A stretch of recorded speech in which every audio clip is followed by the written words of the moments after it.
Test 3. You will hear a number of different recordings and you will have to answer questions on what you hear. There will be time for you to read the instructions and questions and you will have a chance to check your work. All the recordings will be played once only. The test is in 4 sections. At the end of the test, you will be given 10 minutes to transfer your answers to an answer sheet. Now turn to Section 1. Section 1. You will hear a survey company representative ringing a person to obtain some information. First, you have some time to look at questions 1 to 5.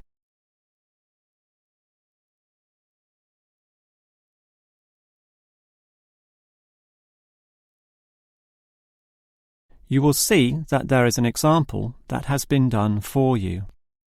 On this occasion only, the conversation relating to this will be played first. Hello? Hello? Who is this?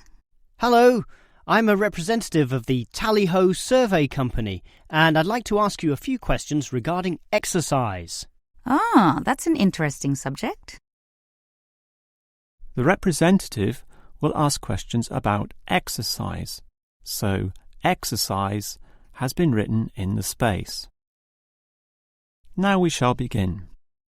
You should answer the questions as you listen, because you will not hear the recording a second time. Now listen carefully and answer questions 1 to 5. Hello? Hello? Who is this? Hello, I'm a representative of the Tally-Ho Survey Company, and I'd like to ask you a few questions regarding exercise. Ah, that's an interesting subject. Yes, we think so too. But I'm afraid I'm a bit busy at the moment. Don't worry, this will only take about 4 minutes at the most. It's 10:25 now, so it will all be over by 10:30. Well, all right, if it's that short. It will be. So, one of the first things I need to know is where you are. That is, which suburb or area of the city. The last client was in Blackburn, for example. Blackburn, that's close to me. I'm in Box Hill. Another eastern suburb, then. I have a friend in Box Hill, too. Interesting place. Now, I need your approximate age for this survey. Are you younger than 20, between 20 and 29, 30 and 39, and so on? I'll turn 40 in a few months, so that puts me in the 40 to 49 age group. Well, that's in a few months, so right now you're in the 30 to 39. Oh, right, so put that then. OK. Now, I need to know your occupation. The last caller was a housewife, for example. The one before that, a teacher. I used to be a teacher too, teaching cookery. And now? Now you can just put domestic duties. Actually, I hope to begin a new job soon as a cook, but that won't be for some time yet. I have to wait for my husband's restaurant to open. Cook? That sounds interesting. But it's domestic duties for now. OK, that just leaves some information about your family. This is not obligatory at all, so if you don't want to answer, that's fine. What sort of information exactly? Oh, it's very broad. Married with children, single mother, that sort of thing. The last customer said she was a single mother. I'm married and not a mother. Put married, no children. I'm married with children myself, but I'll put in your details. And that finishes the profile and just leaves the actual survey itself if you're ready to proceed. Before you hear the rest of the conversation, you have some time to look at questions 6 to 10.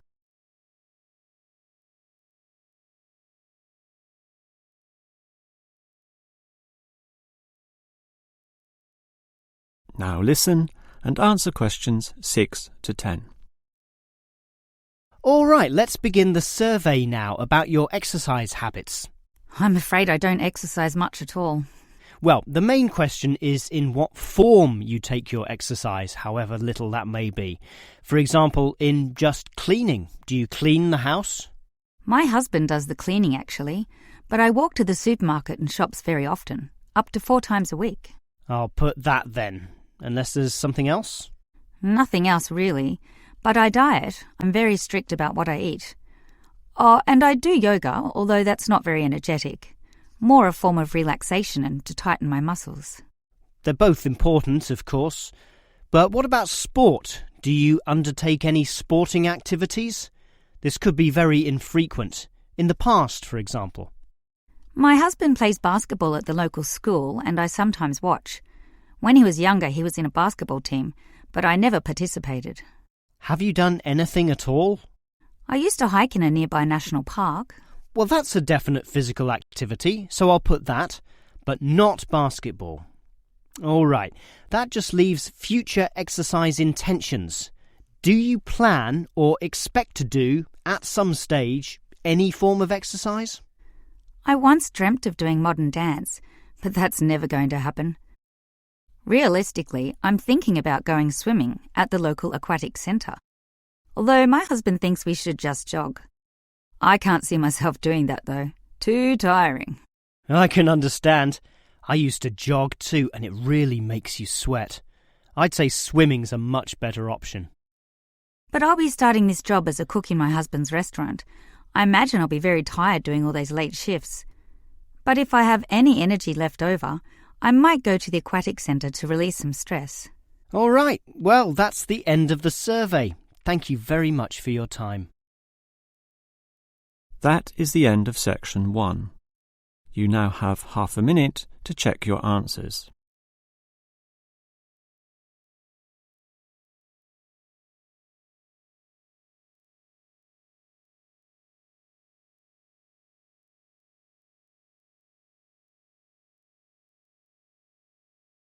Now turn to section 2. Section 2. You will hear the director of a language centre library explaining about its facilities to some new students. First, you have some time to look at questions 11 to 16.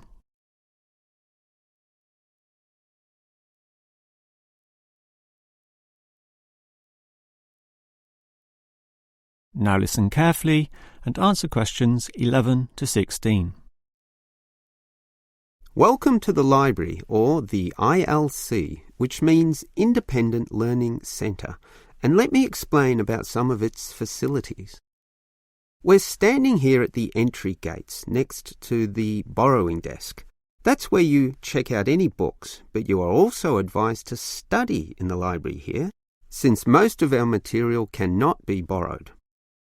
Thus, we have seating along the middle of the library, and in that far corner in front of us on the left, we have the quiet reading section for some serious reading activity. We used to have the computers there, but then realised that that corner was very quiet and thus better suited for the purpose it now has. The computers were instead shifted to a more central location, right beside us here on the left. Again, somewhat confusingly, this area once housed the newspaper and magazine section, but the people in the quiet reading area had to walk too far to collect this literature, so it was moved to right beside them in the adjacent corner. So, feel free to read the newspapers there, but the reference books, those huge weighty dictionaries, atlases and encyclopedias, were all situated at the opposite end of the building, against the wall. This was because they weren't generally that popular, and we wanted more space for the magazine racks, always a favourite with readers.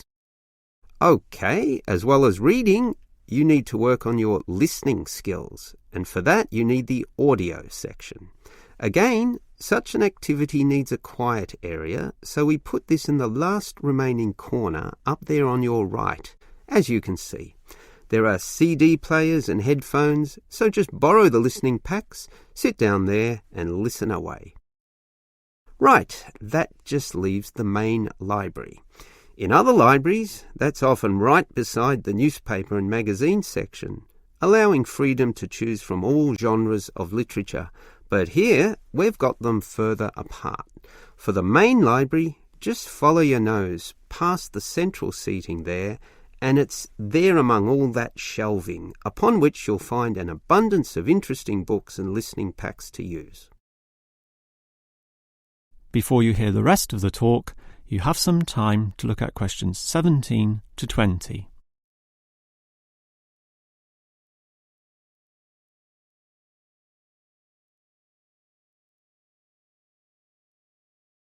Now listen and answer questions 17 to 20. Now, I'd like to tell you a bit more about an excellent service offered in the ILC here that we call the special sessions. What can you do in them? For a start, many of you need practice in speaking English, and for that we hold a special discussion session led by a teacher. That can be noisy. In fact, we hope that it is noisy, since that would mean many people are talking. It's in the central seating area, and it used to be from 10:30 to 1:30, but we found that the noise was disturbing the regular ILC patrons, so we shortened and moved this discussion to the morning 9 a.m. time slot, when fewer people are in the centre. It goes for 1.5 hours. All right, what about writing skills? Well, we can help you there with another teacher. Now, writing is a fairly quiet activity, so that teacher stations him or herself in the quiet reading area from 1:30 until 3. The 10:30 to midday time slot cannot have a teacher for such writing skills, as they are all teaching in the morning.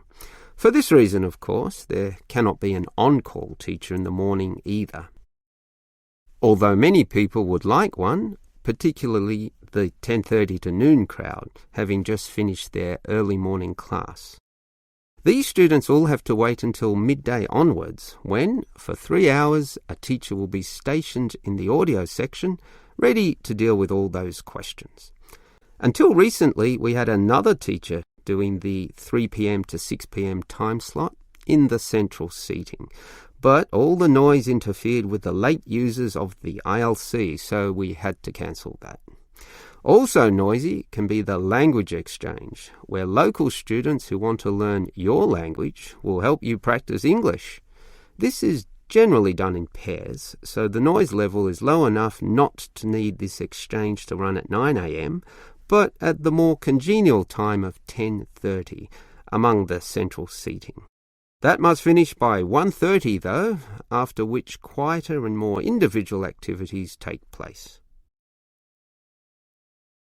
That is the end of section 2. You now have half a minute to check your answers.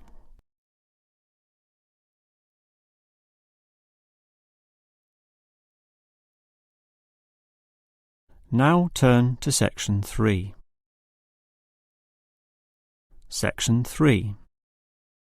You will hear two students, Dylan and Emily, discussing the techniques they use when listening to lectures. First, you have some time to look at questions 21 to 24.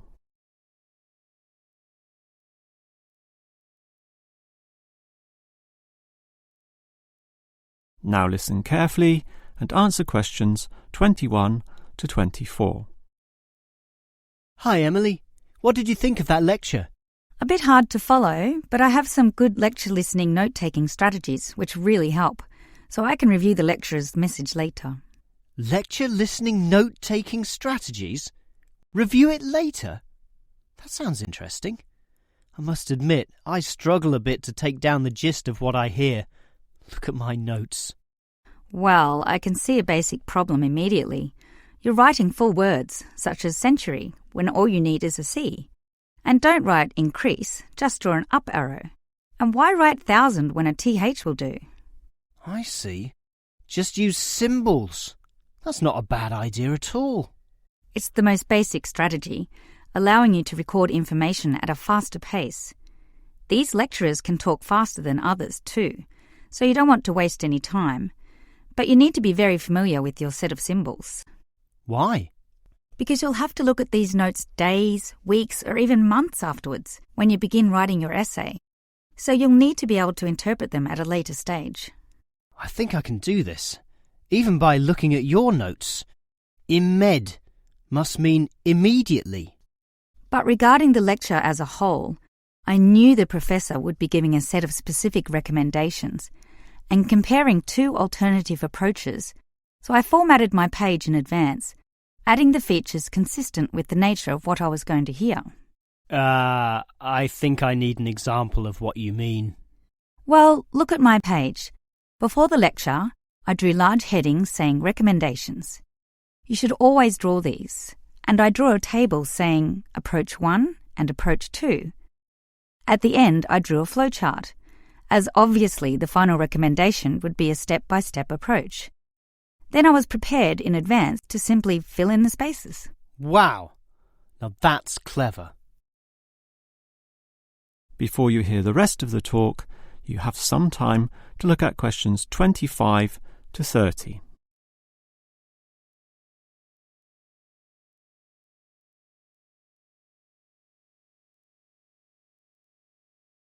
Now listen and answer questions 25 to 30. Your advice about note-taking sounds great, but I still have one question, Emily. How are you able to design your page in advance? I mean, how can you predict the nature of the talk and know which design is likely to work best? It's rather obvious when you think about it. What's your next lecture about? Legal studies.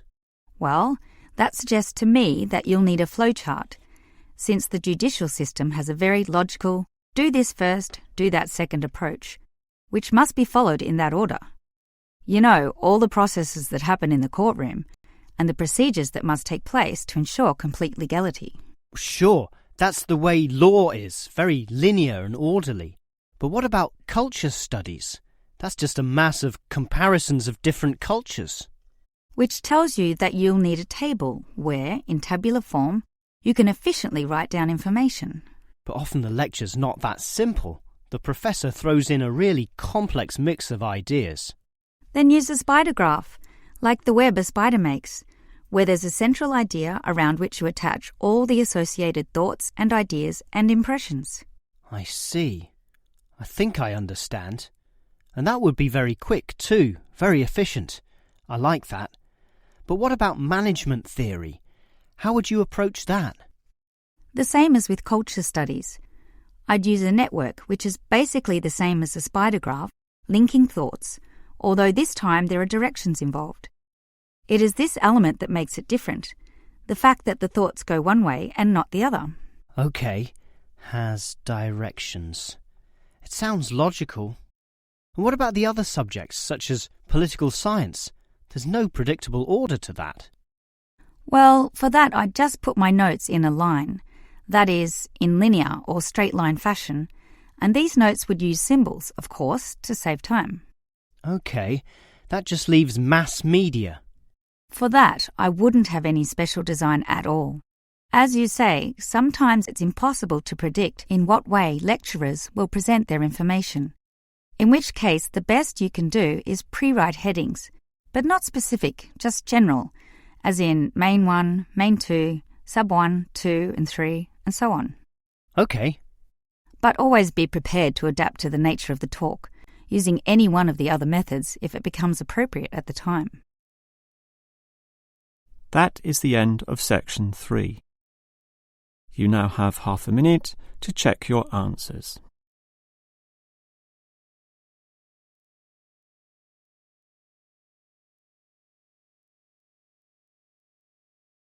Now turn to section 4. Section 4. You will hear a lecturer talking about an unusual atomic particle called a neutrino. First, you have some time to look at questions 31 to 35.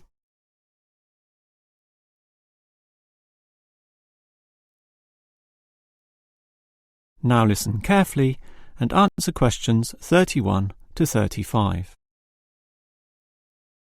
When considering the smallest unit of matter, the atom, most people know of electrons, protons and neutrons, but almost none know of another particle, even though they are constantly emitted from the sun in the trillions, with 100 to 200 billion of them regularly passing through your body every second. To repeat, that's not thousands, not millions, but billions every second. You don't feel them because they are small.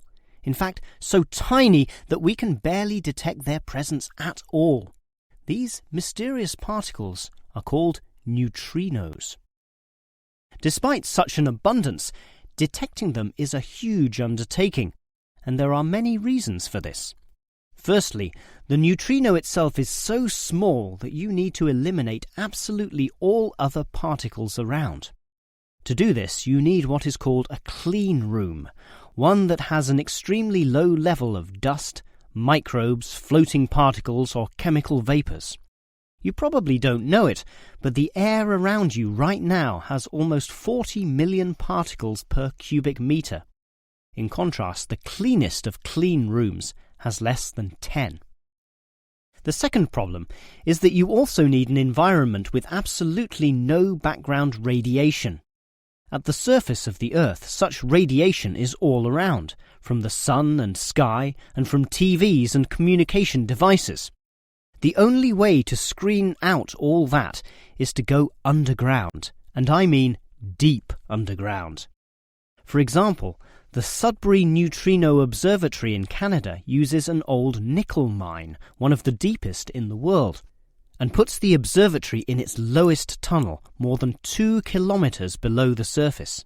At such depths, stray radiation is sufficiently screened out to allow neutrinos only to pass by. The final problem is that you need an elaborate detection system, and this apparatus is huge, and its installation in this deep underground cavity presents quite a headache. Holding such a weighty construction safe and secure requires complex engineering work, such as rock bolting and support structuring. This obviously requires great care and takes a lot of effort. Before you hear the rest of the lecture, you have some time to look at questions 36 to 40.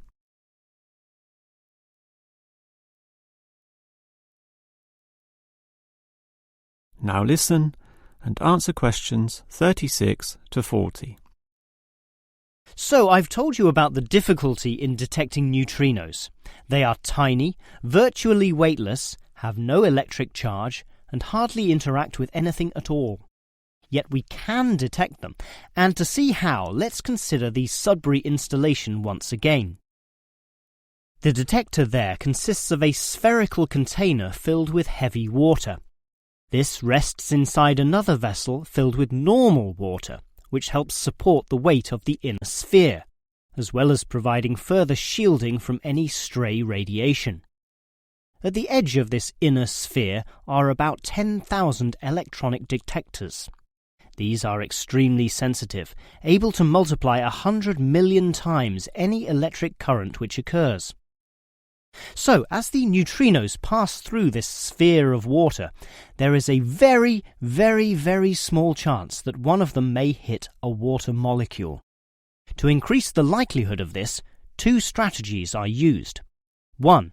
The larger the sphere of water, the better, and the Sudbury tank holds not 10 tons, not 100 tons, but 1,000 tons. 2. The water is special, consisting as it does of heavier molecules. So what happens is this. If the neutrino hits the water molecule, the neutrino is absorbed, but the molecule itself splits apart, producing a tiny electric current. It is this which is detected and analysed, giving key information about the neutrino. The final question is, why do we care about these elusive particles? Well, just think. They can pass right through the core of our sun at the speed of light without being affected or losing strength. No other form of radiation can do that, meaning that the knowledge we get about neutrinos can help us to control them. With this ability, we can probe the centre of our Earth, the inner layers of our sun, and the outer limits of our solar system. And that makes it all worth the effort. That is the end of section 4. You now have half a minute to check your answers.